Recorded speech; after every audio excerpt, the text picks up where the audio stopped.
Ikaw, paano ka na-involve sa motocross? Basta gusto mo or parents mo na nainganyo ka o paano? Rider po kasi si daddy ko po. Kaya gusto ko din po magmotor noon. Kaya nagtitiis muna po ako para maano ko po yung motor. Yung daddy mo, nagko-compete din? Nakikita mo, napapanood mo? Opo. Okay.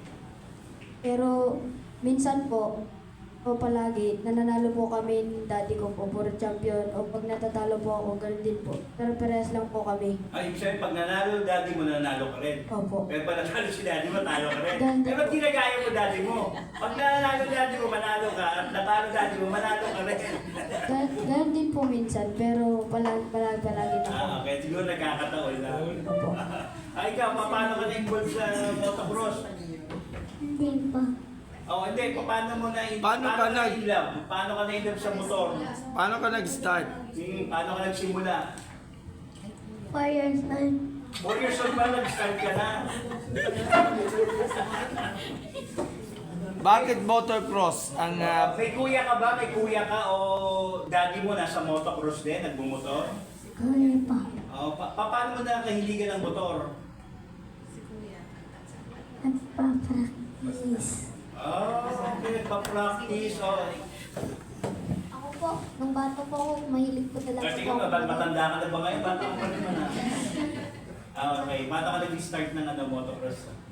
Unang-una po, binilan po ako ni Papa po ng motor. Tapos, nung pumunta po kami sa Tagaytay po, may binibili lang po si Mama. Nakita po namin ang clean fuel po. Tapos, pinuntahan po namin ni Papa. Tapos, doon po nag-start yung, kung paano po ako nag-motocross. Yung clean fuel na gasolinahan? Hindi po, clean fuel motocross park. yan yun sa Silang Cavite, no? So, doon may nakita ka na mga nagbumotor na rin. Nasabi ko po kay Daddy, try ko nga po to po. At least galing sa'yo, sa sarili mo. Si Beauty. Nalaman po yung motor sa TikTok po, nakita ko po ng Forzol po. Napanood mo sa TikTok? Opo. Tapos nagpabili po ako kay Daddy. Yung unang motor ko po ay pocket bike po. That's Mga ilang taon ka nun? 4 years old po. Okay. Pero hindi pa po ako nagsastart ng race noon. Tapos kaperos din po kay Prince, nakita din po namin yung Clean Fuel Motocross Park at naging coach ko po si Coach Kenneth San Andres po. Sa mga top motorcycle riders, si Kenneth. Si Kenneth, one of the famous motor riders sa atin. No? So, good. That's good. So, ngayon, coach mo pa rin siya ngayon? Opo. Okay. Tapos nung 5 years old po ako, nag-start na po ako mag-race. First race ko po, ang pocket bike ko po dun sa Clean Fuel Motocross Park. Nakakuha po ako mga 12 days o 11 days po. First tournament mo, 12 race ka agad? Opo. Oh, good achievement na yun, ha? Kasi new fight ka doon. Yung mga kalaban mo, kasi edad mo, gano'n din ba sa division ninyo? Pag sinabing 5 years old, puro kayo 5 years old na magkakalaban, tapos sa age mo, may bracket kayo puro gano'n age? Hindi? Di po. So Minsan po may mga 6 may years kalaban old. ka? Pero ito, extreme. Okay, ikaw, paano ka nag-start sa motor? Nakapanood mo rin sa TikTok? O, paano ka nakahibigan ng motor? Si Daddy po. Daddy mo. Apo. Binilang ka rin ng pocket bike, Apo. tapos training ka rin bago ka nag-compete. Apo. So, nung mag-compete ka, first competition mo, naka-medal ka na? Apo. Anong medal? 4 po. Okay, good very good. Ikaw, paano ka na-involved sa, sa motorsports?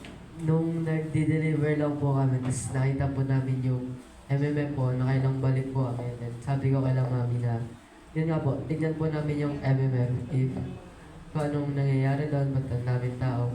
Then po, doon na namin nakita yung motocross and sabi ko kay mami na gusto ko pong itry kahit papaano yung motor. Tapos ayun po, nung nag-try na po, nagtuloy-tuloy na po and yung first bike ko po is yung pocket bike na kulay green po. Yung po ako natuto mag-motor and then hanggang sa nagtuloy-tuloy na po hanggang ngayon po. Sa bagay, hindi natin masasabi na i-compare yung sports niyo sa ibang sports, no? Dahil hindi niyo naman nasubukang mag-badminton or may ibang sports ba kayong nilalaro noon bago kayo nag-motor? Ano po? Anong sports ka doon? Basketball po. Okay. Ikaw? Basketball din po. Ikaw? Patintero? Motoring din po. Okay. Ikaw, wala kang ibang sports noon bago ka na in love sa motor? Bike lang po. Bike? Push bike. Hindi po yung bike lang talaga po. Ah, Yung mayroong guide o talagang diretsong bike na? Yung bike, yung wala pong pedal. Okay. So, kayong dalawa, anong sports dati nyo? Nagsi-chess ka? Rider po. Driver, yung ano, toy driver. Rider bike po yan. Siguro sa bump car. Nagababump car ka. Rider bike po. Okay. Ikaw, before, anong sports mo? Sports ko po noon is basketball. Nung simula 1 year old po yata ako. Gusto ko din po mag-basketball pero tinawad na po ako doon.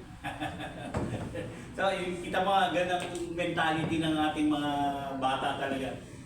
First ng sports basketball, kasi yun ang nakikita yun ang napapala natin sa TV, kikita natin na, siyempre si Daddy, nanonood yan ng TV, NBA or PBA, di ba? Pero dahil iba ang na dugo ninyo maging motorsports rider.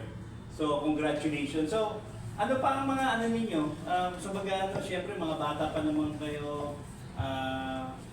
Anong particular na nakakapagpasaya sa inyo? Parang pagka may tournament, talagang excited kayo na, uy, may tournament. Daddy, sali tayo, mga ganun. Opo, dahil yun lang, yung po, parang sabi po kasi yung pamilya, tatlo lang po kami, si Kuya po, may sariling pamilya na. So, yung motocross po, pag may karera, parang family bonding na po namin magpapamilya. Ikaw, excited ka lagi pagka may race kayo? Opo. Natutulog ka na maaga para... Ano ba usually yung na oras ng mga tournament ninyo? Morning, afternoon, o sa evening? Morning. So hindi pa mainit ang ano... So talagang kailangan maaga kayong matulog, then maaga kayong magigising para sa race tournament ninyo. So far, ano pa ang ano ninyo? Anong nakikita niyo kung dito ba sa motorsports, sa motocross, mag-i-stay kayo o baka magbago din kayo pagdating ng mga medyo teenager na kayo? Ako po parang gusto ko po mag-motocross hanggang po tumanda po ako. Ba, okay yan ha? Ikaw, hindi ka na mag-ibang sports, motocross na lang? Opo. Ikaw? Opo. Opo din po. Okay, Gab, baka meron kang katanungan dito sa ating mga Sige po. baka riders. Okay. So, good morning sa lahat. This is Gab Peras from Sports Corner. I'd like to ask yung mga ating mga motocross riders natin kung ano yung mga challenges ninyo. Alam ko bata pa kayo, at marami kayo na-earn ng mga titles niyo. Pero ano yung mga challenges bilang mga batang motocross riders na gagalingan nyo pa yung pag-ride ng mga motor, and of course, yung napipil mo na nandun ka sa adrenaline rush pagdating nga sa competition, harap yun yung mga nandun sa mga kategorya nyo. Ito muna. Ano yung challenges mo bilang isang motocross rider?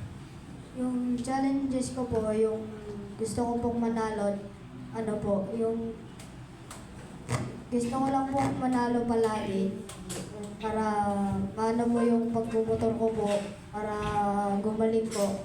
Tapos, yung mga nakakalaban ko po sila, Dylan Fabian lang po. Dahil siya lang po yung pinaka magaling magmotor sa 65, kaya kailangan ko pong labanan po. Siya po ang challenge ko po palagi. Sino pala yung pinaka-inspiration ninyo? O bakit ka pumasok sa motocross? sino yung pinaka-inspiration? Both local or international? Cut. Wala tayo internet. Ay! Yun lang po. Nalobat na.